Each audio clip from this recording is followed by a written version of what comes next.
राधे राधे। मेरा नाम है निकिता शर्मा और आप सभी का स्वागत है श्रीमद् भागवत गीता की इस श्रृंखला में।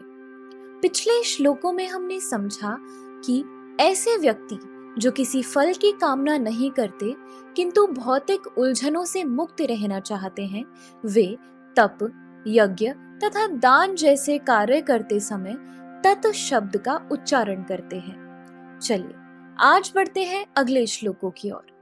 श्रीमद् भागवत गीता के 17वें अध्याय के 26वें और 27वें श्लोक में कहा गया है, सद्भावे साधु भावे च सादित्ये तत् प्रयुज्यते प्रशस्ते कर्मणि तथा सच्छब्दः पार्थ युज्यते यज्ञे तपसि दाने च स्थितिः सदति चोच्यते कर्म चैव तदर्थीयम सदित्येवाभिधीयते। अर्थात परम सत्य भक्ति में यज्ञ का लक्ष्य है और उसे सत शब्द से अभिहित किया जाता है। हे प्रथापुत्र, ऐसे यज्ञ का संपन्न करता भी सत कहलाता है। जिस प्रकार यज्ञ, तप तथा दान के सारे कर्म भी जो परम पुरुष को प्रसन्न करने के लिए संपन्न किए जाते हैं, सत है। प्रशस्ते कर्मणि अर्थात नित्य कर्तव्य सूचित करते हैं कि वैदिक साहित्य में ऐसी कई क्रियाएं निर्धारित हैं जो गर्भाधान से लेकर मृत्यु तक संस्कार के रूप में हैं। ऐसे संस्कार जीव की चरम मुक्ति के लिए होते हैं। ऐसी सारी क्रियाओं के समय ओम तत् सत उच्चारण करने की संस्तुति की जाती है। सद्भाव तथा साधु भाव आध्यात्मिक स्थिति के सूचक हैं। कृष्ण भावनामृत में कर्म करना सत है और जो व्यक्ति कृष्ण भावनामृत के कार्यों के प्रति सचेष्ट रहता है वह साधु कहलाता है। श्रीमद् भागवत में कहा गया है कि भक्तों की संगति से आध्यात्मिक विषय स्पष्ट हो जाता है। इसके लिए सताम प्रसंगात शब्द व्यवहृत हुआ है। बिना सत्संग के दिव्य ज्ञान उपलब्ध नहीं हो पाता। किसी को दीक्षित करते समय या यज्ञोपवीत धारण कराते समय ओम तत्सत शब्दों का उच्चारण किया जाता है। इसी प्रकार सभी प्रकार के यज्ञ करते समय ओम तत्सत या ब्रह्म ही चरम लक्ष्य होता है। तदर्थीयम शब्द ब्रह्म का प्रतिनिधित्व करने वाले किसी भी कार्य में सेवा करने का सूचक है, जिसमें भगवान के मंदिर में भोजन पकाना तथा सहायता करने जैसी सेवाएं या भगवान के यश का प्रसार करने वाला अन्य कोई भी कार्य सम्मिलित है। इस तरह ओम तत्सत शब्द समस्त कार्यों को पूरा करने के लिए कई प्रकार से प्रयुक्त किए जाते हैं। 28वें श्लोक में कहा गया है, अश्रद्धया हुतम दत्तम तपस्तप्तम कृतम च यत असदीत्युच्यते पार्थ न च तत्प्रेत्य नो इह।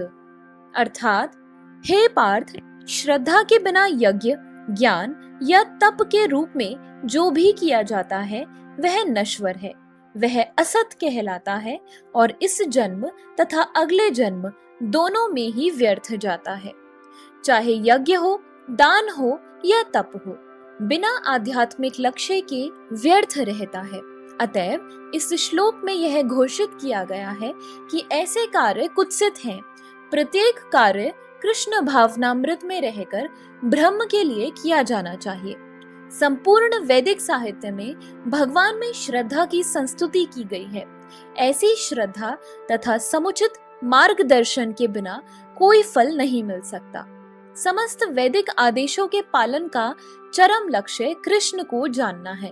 इस सिद्धांत का पालन किए बिना कोई सफल नहीं हो सकता। इसीलिए सर्वश्रेष्ठ मार्ग यही है कि मनुष्य प्रारंभ से ही किसी प्रामाणिक गुरु के मार्गदर्शन में कृष्ण भावनामृत में कार्य करे। सब प्रकार से सफल होने का यही मार्ग है। बद्ध अवस्था में लोग देवताओं, भूतों या कुबेर जैसे यज्ञों की पूजा के प्रति आकृष्ट होते हैं। यद्यपि सतोगुण, रजोगुण तथा तमोगुण से श्रेष्ठ है, लेकिन जो व्यक्ति कृष्ण भावनामृत को ग्रहण करता है वह प्रकृति के इन तीनों गुणों को पार कर जाता है।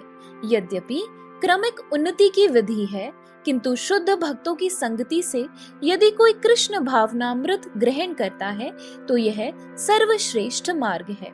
इस अध्याय में इसी की संस्तुति की गई है। इस प्रकार से सफलता पाने के लिए उपयुक्त गुरु प्राप्त करके उनके निर्देशन में प्रशिक्षण प्राप्त करना चाहिए, तभी ब्रह्म में श्रद्धा हो सकती है। जब कालक्रम से यह श्रद्धा परिपक्व होती है तो इसे ईश्वर प्रेम कहते हैं। यही प्रेम समस्त जीवों का चरम लक्ष्य है। अतएव मनुष्य को चाहिए कि सीधे कृष्ण भावनामृत ग्रहण करे। इस 17वें अध्याय का यही संदेश है। तो इसी के साथ श्रीमद् भागवत गीता के 17वें अध्याय के सभी श्लोक समाप्त होते हैं। अगर आप सभी लोग श्रीमद् भागवत गीता की इस श्रृंखला में हमारे साथ हैं तो हमें अपने विचार कमेंट सेक्शन में जरूर बताएं और इस वीडियो को अपने परिवारजनों और मित्रगणों के साथ जरूर शेयर करें ताकि उनके जीवन में भी इस सुंदर ज्ञान के आगमन के कारण कोई बदलाव हो सके। तो चलिए अब मिलते हैं अगले श्लोकों के साथ एक नई वीडियो में।